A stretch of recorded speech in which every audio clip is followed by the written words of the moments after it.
Hello, January 3rd, 2023. I didn't realize I let that many days pass by, but here are the daily updates. So January 3rd, this is my first day kind of like back to work. I didn't have any calls, but I met up with my friend Jeff at a local coffee shop and we worked for the day. And I'm kind of just like slowly easing my way into 2023. December 31st, I picked up a router because I realized we got a modem, and a modem is different from a router. But I'm pretty sure we have a router like somewhere around here, but we just don't know where it is. So I was able to get one. And then I feel like I spent most of the day, or maybe it was like January 1st. Okay, so never mind. But December 31st, I kind of took it easy over New Year's. I had one friend who was hosting like a small gathering at her place and another friend who wanted to go out dancing. And he ended up doing like karaoke, but I ended up staying in. I think I like fell asleep at 9 and then I got woken up by the sound of the fireworks and got to catch some of them from my window. But I used to think, and maybe I still do, that the way that you spend New Year's is kind of how your 2023 is going to be. And one thing I've been thinking a lot about is just like wanting better balance. And I just like wasn't feeling like I wanted to go out. So I'm also just hoping we can like normalize that it's okay if you just want to like take it easy on New Year's. So that was that. But then the day before, I took public transit from where I am near LAX to Pasadena, which if you are familiar with LA, it's very far, but I was really proud of myself. And then I took an Uber to my friend Marissa's birthday dinner. And then she took us to these gardens because they had this like festival of lights thing that was pretty cool. So I was proud of myself for being social because it's been like kind of rainy here. And then the last couple of days, I just been like taking it really easy. Like I'll go run an errand or something. And then just like watch some TV shows, listen to some podcasts. I found a podcast that I am really intrigued by. It's called So Where Do We Begin, from Esther Perel, who is like a relationship therapist. And she lets you in on like her counseling sessions, these like one-off counseling sessions. And yeah, I think I'm just starting to get more curious about like how I show up in my relationship.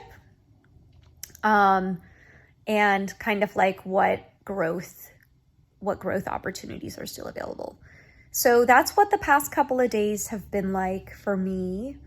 And then today I met up with Jeff and we worked. But my word of the year, I did spend the first couple of days of this year reflecting on what I wanted my intention for this year to be. And I have decided on the word bloom. And instead of a New Year's resolution, I do a New Year's intention, but I also come up with a New Year's hashtag. So I have to think of a word that like not that many other people are thinking about, and then attach, or a phrase, and then attach like 2023 or 23 after it. So I had a couple other contenders in mind. Compassion was one that I was thinking of, but I chose Keep Blooming 23. And I chose this because this year to me is going to be about growth. And it's also going to be about balance. You know, we're not always blooming. We bloom like in your own way, at your own pace. And I just liked the imagery of what it feels like to bloom, because I feel like everything that I've been working on over the last couple of years, it's like working. And I think in the past, I've always felt like I've needed to have like a new project that I'm working on or some new initiative.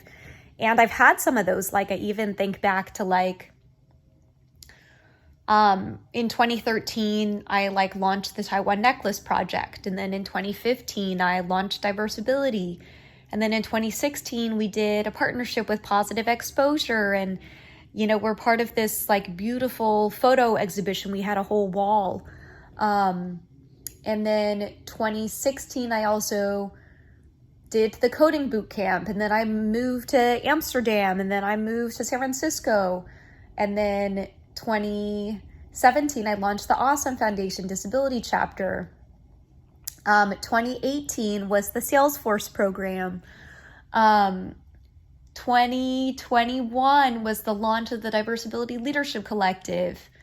Was it 2020 or 2021 that we launched the Disability Endowment Fund? So it's just like always another thing after another. But yeah, I want to bloom. I want to see what seeds that I've planted and watch them grow.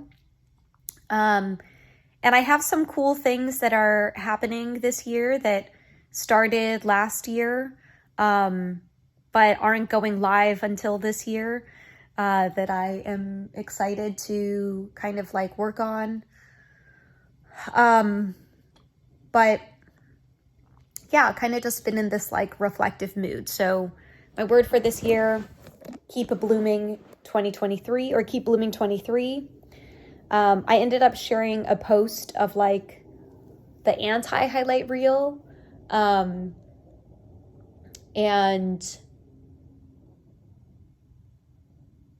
you know, 2022 was just beyond my wildest dreams in terms of like professionally and other things like that. So on my anti-highlight reel, number one was, you know, it took me 13 months to rent out my place in San Francisco. And for the majority of that 13 months, I had already sold all of my furniture and like shipped the majority of my clothes back home to Maryland. Because I just wanted to be ready at any moment in case someone decided that they wanted to move in immediately. So that also meant that I kind of like the first 5 months of this year was just like living with no furniture.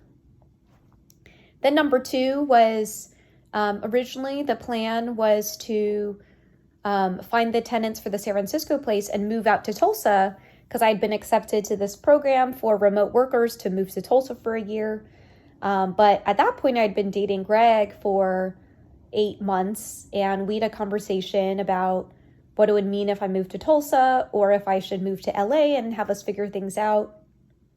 And those first couple of months in LA were really rocky. I was living in so many different places, going from place to place, you know, from as short as like 2 days in one place to 2 months in another before we landed here. And I feel like I was grieving that first period of time. I felt so stressed out. And one of the things I did learn through those periods of stress were that I like got through it. You know, when I was in it, I was just so stressed, and I was like stress dumping onto everyone else. And then we got through it and we figured it out. And then, yeah, those were the first two. I had like a whole list. One of them was that I had a pitch accepted to this publication. I pitched it, I wrote it back and forth on edits. Then I kind of like sat on the draft for a couple of months, sent the updated edits, and they rejected it.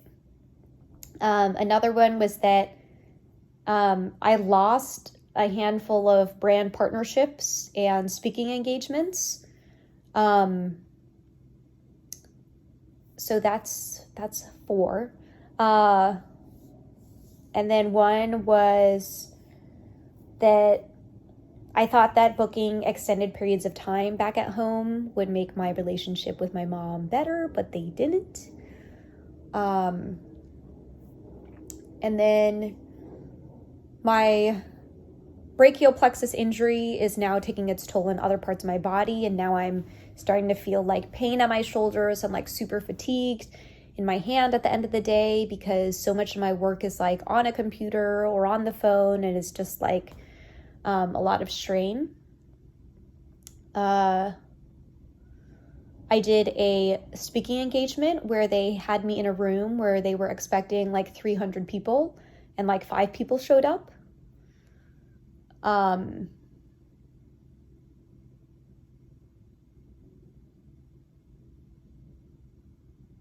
And it's funny because I can't remember the other 3, but there were some things on the anti-highlight where you can go check out the post on Instagram. But that is the update in the first couple of days of the new year. It's been pretty quiet at home, and I'm just easing into getting back into like a work mindset, because this year is going to be a big one. All right. Thanks for being here. Bye, everyone.